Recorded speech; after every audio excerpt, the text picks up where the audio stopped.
Hey, superstars, welcome back to the MLM podcast with David Imonitie. Super excited for today's episode. I know you've been enjoying everything we've been sharing over the last few days, few weeks, few months, few years, and we're excited for you for what it is that you're going to learn on today's episode. But before we dive into what we're going to talk about today, please hit the subscribe button. Go ahead and share this video, leave a comment, let people know what you're getting out of the MLM podcast. Today, we're going to be talking about success once again.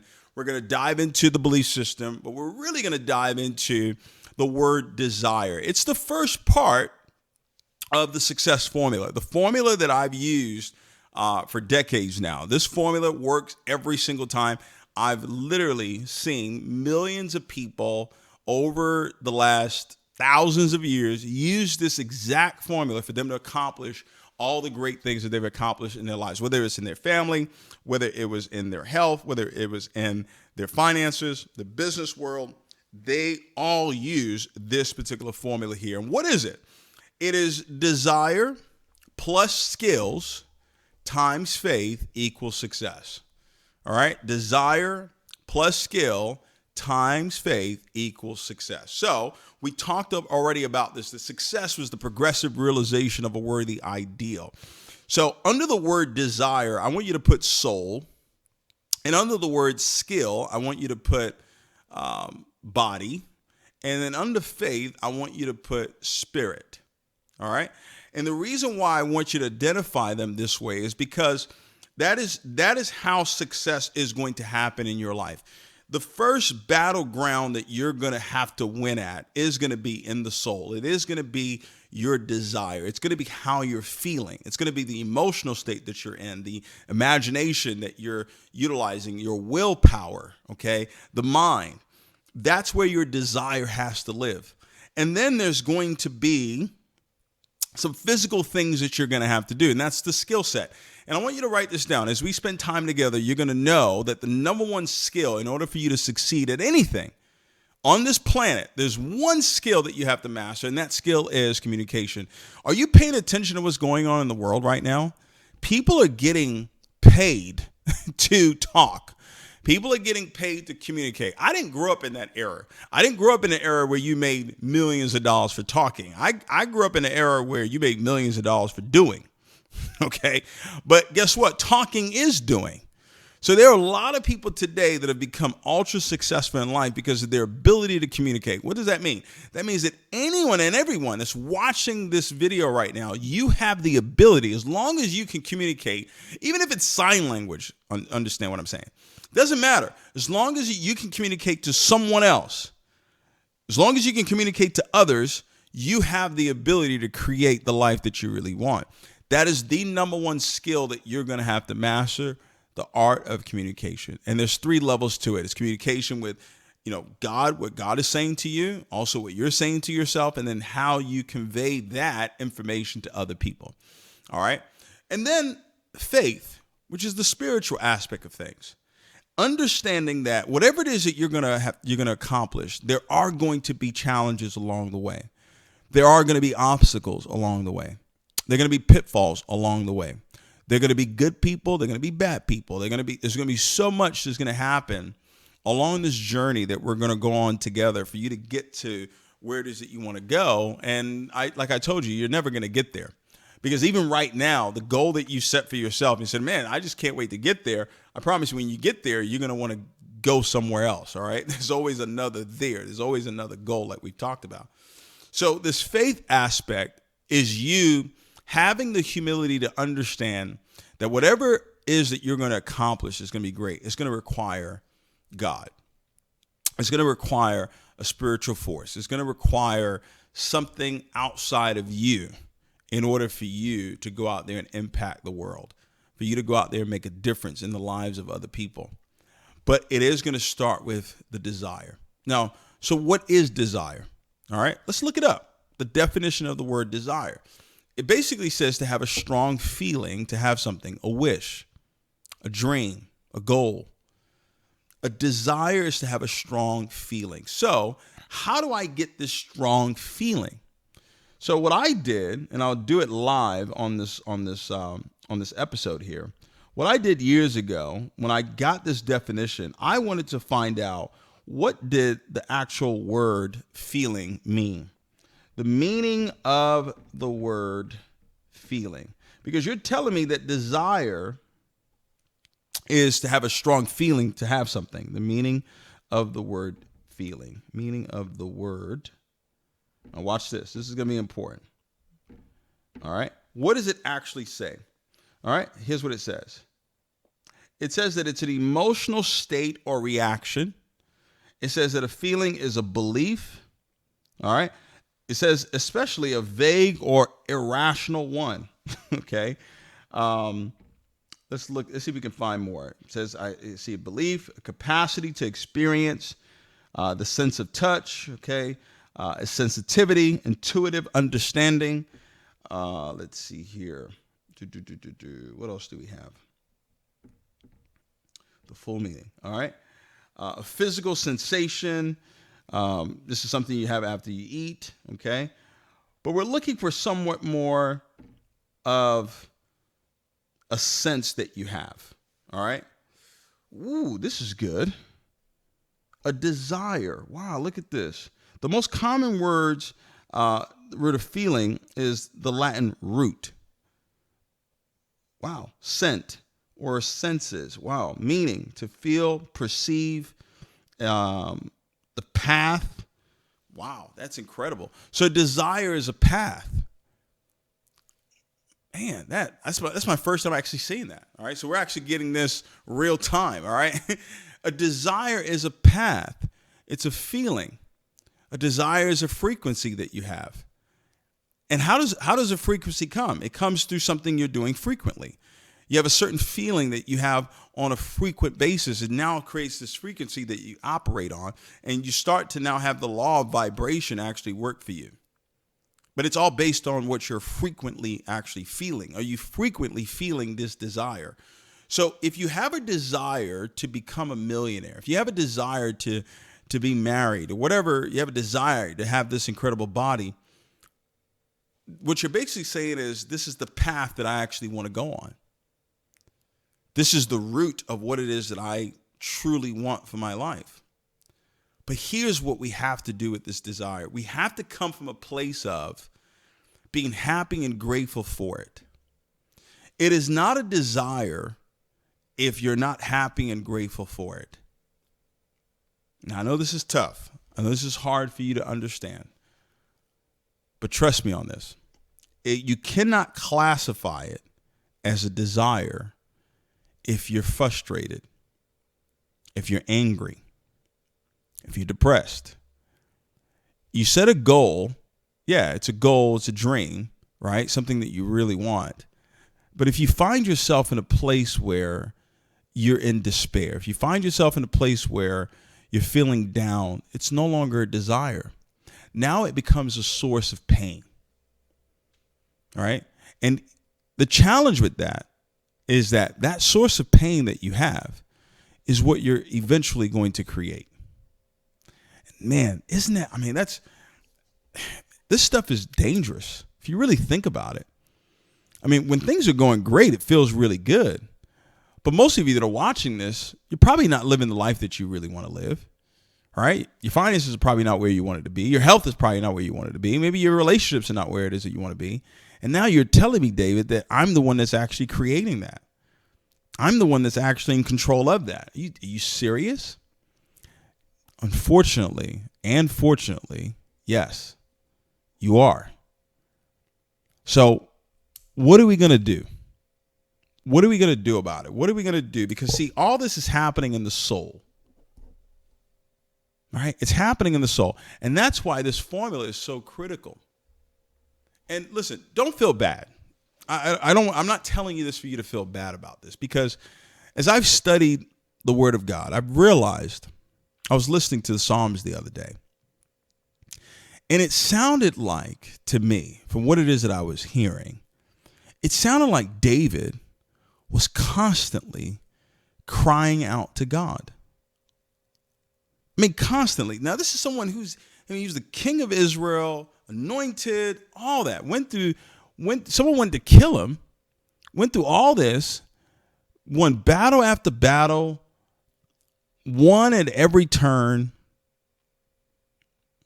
But it almost seemed like every single time he was crying out to God. It seemed like every other thing that I was hearing was, don't hide your face from me.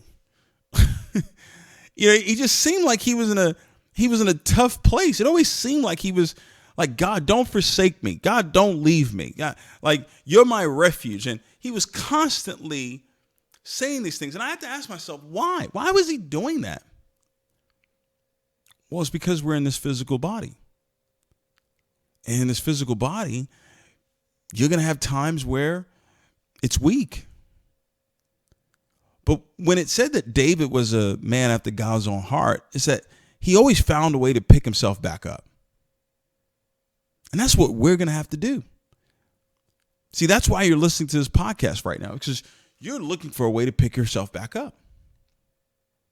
Right? I mean, listen, I understand it. I understand it more than most, right? It's hard because you're looking at the situation. You're like, man, this is insurmountable. This is tough. This is hard. This is difficult. Whatever it is, maybe it's maybe it's your relationships, and maybe it's your son, maybe it's your daughter, maybe it's something going on with your spouse, and you're like, man.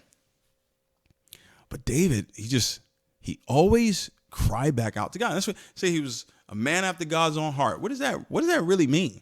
Does that mean that he was perfect? No. Does that mean that he understood all this perfectly and just lived a perfect life? No. But he always ran back to faith. And that's why this formula is so critical. Because when I say desire plus skill times faith, and I tell you that it's soul, body, spirit, the reason why it's soul, body, spirit is because at the end of it all, you've got to come back to that. You're going to have to come back to the spiritual walk. You're going to have to come back. And I don't want you to look at that as don't over spiritualize it. You're going to have to come back to the right words. You're going to have to come back. You may stray, right? You may stray. You may have bad days, bad weeks, bad months, whatever it is. But at some point, if you're going to get to where it is that you want to go, you're going to have to come back to a place where you're a person after God's own heart. What is God's own heart? What is that? His word. You're going to have to figure out a way to find your way back there. And there are senses that allow you to do that. Right? I've had days where I just felt like the world was over. Literally. Right? And listen, maybe you haven't, right? Maybe you're watching this and every day has been peachy for you, right? Maybe every day has just been amazing for you, right? But I can tell you, even some of the people that have the best relationships or people that you think have all the money in the world or whatever, even if they do, they still have days like that because we're still in this physical flesh. And this communication that takes place, thoughts come from three places. They come from God, they come from the enemy, and they come from your five senses. So your five senses are seeing things, and guess what? There's communication happening. That the enemy, he's constantly trying to communicate. He's constantly trying to tempt you, right? But then there's God telling you, I got you. There's God telling you that, hey, come back to my word. There's God telling you, hey, whatever it is that you're dealing with right now, I got you. And that's what you have to always come back to.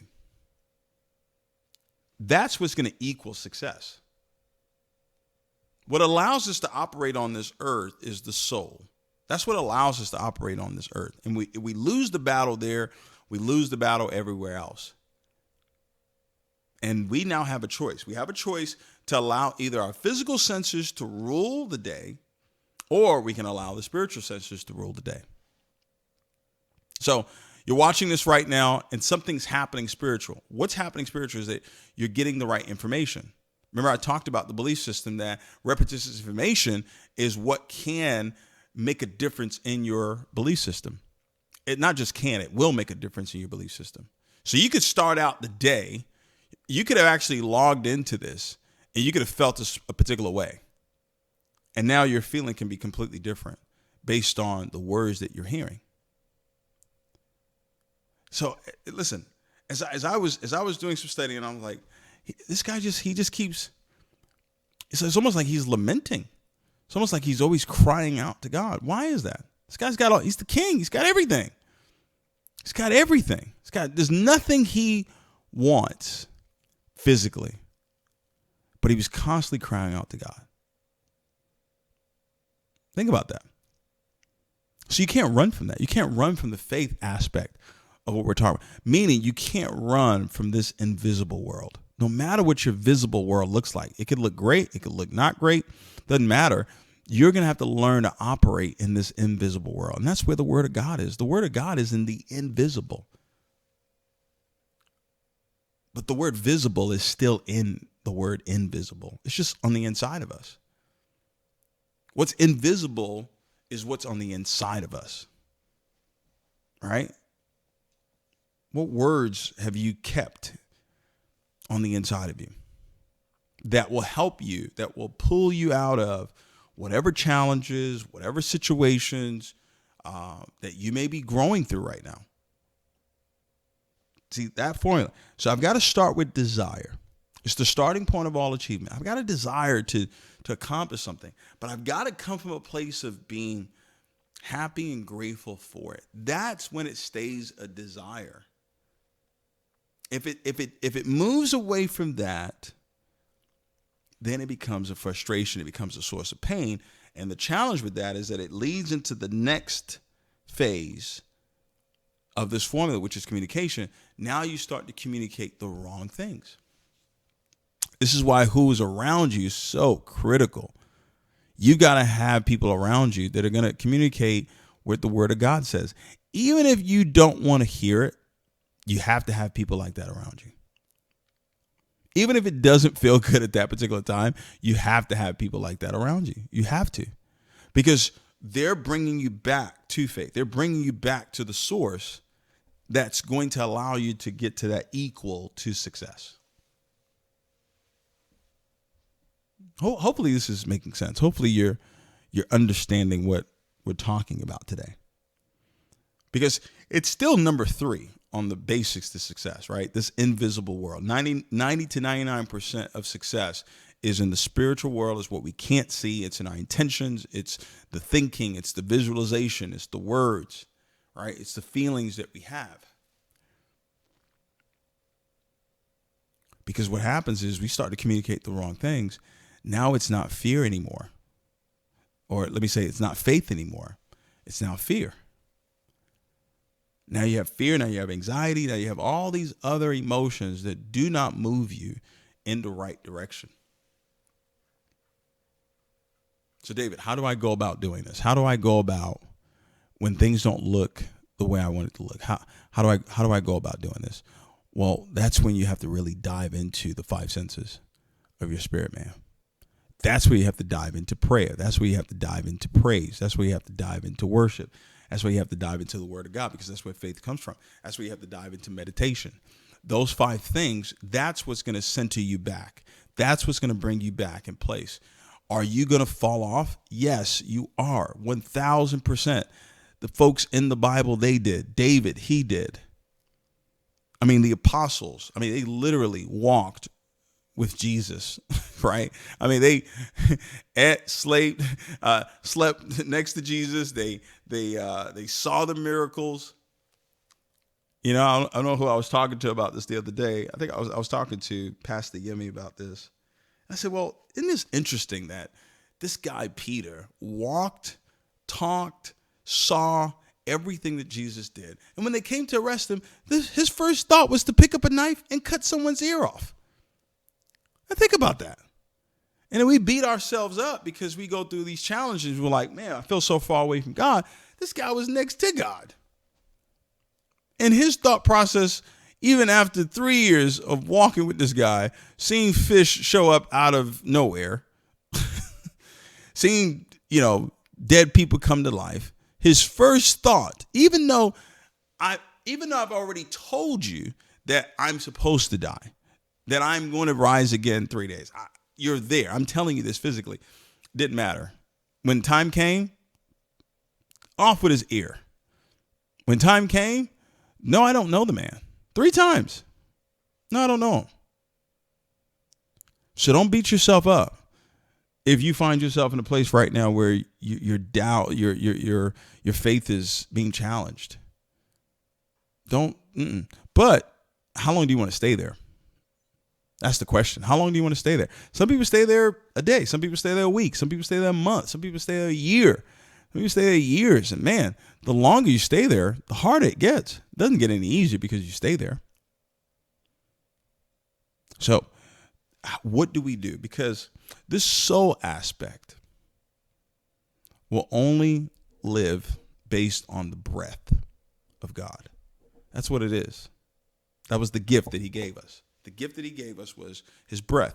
Well, it's going to have to be prayer. It's going to have to be crying out to him. It's going to have to be worship. It's going to have to be meditation. It's going to have to be, studying the word. It's going to have to be those things. And then you come back to communication. You come back to the work aspect. You come back to the how-tos and the strategies. But man, you're going to need that faith aspect in order for the desire that you have, in order for it to show up. All three phases have to be working. All right. They have to be working. So this is a shorter episode, but I hope the time that we're going to spend together, right? I'm really giving you the answer. It's really, really the answer. Don't beat up on yourself. Find a way to get back to faith. Find a way to get back to the right words. Find a way to get back to the right emotional state that you're in. Find a way to do that. Because this desire that you have, it will only be a source of frustration. It will only be a source of anger, all right, if you don't have the right words, if you don't have faith. And then you come back to the work aspect to grow whatever it is that you're looking to grow, whether it's your marriage you're growing, whether it's your business you're growing, your family you're growing. There's communication that needs to take place. There's work that needs to take place. But you can't work from a place of frustration. You got to work from a place of, I know the end result. Begin with the end in mind. Remember, I can see like him, I can speak like him, and I can have the temperament of God. I can have the temperament that he has, which is one of love, which is one of peace. All right. And if you have bad day, whatever, no problem. Get back on it. All right. I'll see you guys on the next episode. Love you.